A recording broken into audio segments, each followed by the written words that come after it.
Hello दोस्तों, welcome back to Shivangi पाठशाला। आज हम अपने कंट्री का नाम डिस्कस करेंगे कि हमारे कंट्री का जो नाम है वो कैसे कैसे पड़ा है। इसके पहले हम एक छोटा सा रिवीजन करेंगे स्टार्ट से एकदम।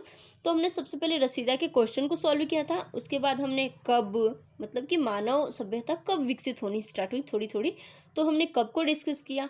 कहाँ स्टार्ट हुई, हमने दो तीन नदियों के बारे में भी देखा जिसमें सिंधु, गंगा और नर्मदा थी। और आप देखोगे कि जितनी भी नदियाँ थी उन उसके पास पास बहुत अच्छी सिविलाइजेशन स्टार्ट मतलब मजबूत हुई और आगे बढ़ी। चाहे वो गंगा हो, चाहे मध्य प्रदेश हो, चाहे वो आपकी ये हो क्या बोलते हैं उसको सिंधु हो। उसके बाद हमने कब, क्यों, कैसे सब चीज़ें डिस्कस कर ली थी। हमने यात्रा के बारे में छोटी छोटी बातें की थी। अब हम इन छोटी छोटी बातों को बड़ा बनाते हुए अपने देश का नाम डिस्कस करेंगे। तो हम देखेंगे कि इंडिया जो वर्ड है ये कहाँ से आया। इंडिया इंडस से आया है। अच्छा, अभी इंडस कहाँ से आया, तो लगभग 2500 ईसा पूर्व उत्तर पश्चिम से ईरानी या यूनानी, आप इनको ईरानी कह लो या यूनानी कह लो, ने सिंधु को इंडस कहा। मतलब वो अपने लैंग्वेज में, जैसे हम लोग सिंधु को सिंधु कहते हैं लेकिन वो अपने लैंग्वेज में उन्होंने इंडस कहा। और इंडस के पास रहने वाले लोगों को उन्होंने, या उस जो क्षेत्र हो उसको इंडिया का, इस नदी को कह दिया इंडस। और इस नदी के आसपास जो भी क्षेत्र था जहाँ लोग रहते थे उसको कह दिया इंडिया।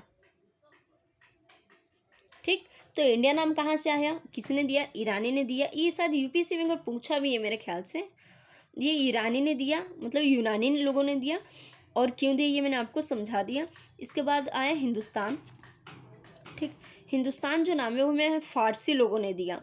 फारसी लोग हिंद कहते थे। मतलब देखो, ये हम लोग कहते थे सिंधु, ये लोग ईरानी कहते थे इंडस, फारसी कहते थे इसको हिंद हिंद सिंध को हिंद कहते थे। तो फारसी लोग सिंध को हिंद कहते थे। और हिंद से, तो जब हिंद कहेंगे ये नदी, ये हो गई हिंद। और यहाँ पे जो क्षेत्र है जहाँ पे लोग रहते हैं ये हो गया हिंदुस्तान।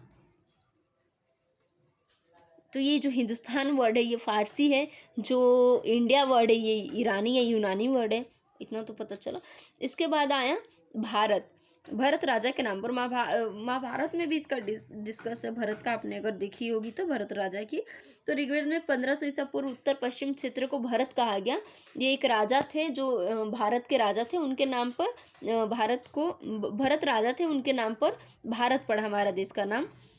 और इसका मेंशन किया गया है ऋग्वेद में लगभग 1500 ईसा पूर्व उत्तर पश्चिम जो क्षेत्र था उसको भारत कहा गया। ठीक, इसमें लगभग पूरा इंडिया ही कवर हो जाता है। तो हमारे देश में तीन नाम जो हमारे देश का तीनों नाम है, इंडिया, हिंदुस्तान और भारत, ये हमने देखा। जैसे कि ये हमें वेद से मिला है, मतलब इंडिया के कोई राजा थे जो जिनके नाम पे भरत नाम रखा गया। अच्छा, इंडस हमें ईरानी से मिला है, हिंदुस्तान हमें फारसी से मिला है। तो ये तीनों नाम हमने डिस्कस किए। इसके बाद एक छोटा सा और हम पढ़ेंगे तिथि के बारे में। और उसके बाद एक इम्पोर्टेंट वाला जो आएगा, मतलब कि पूरे चैप्टर को एक बार रिवीजन करेंगे हम। और उसके बाद इस चैप्टर को ख़त्म करके नेक्स्ट चैप्टर पे जाएंगे।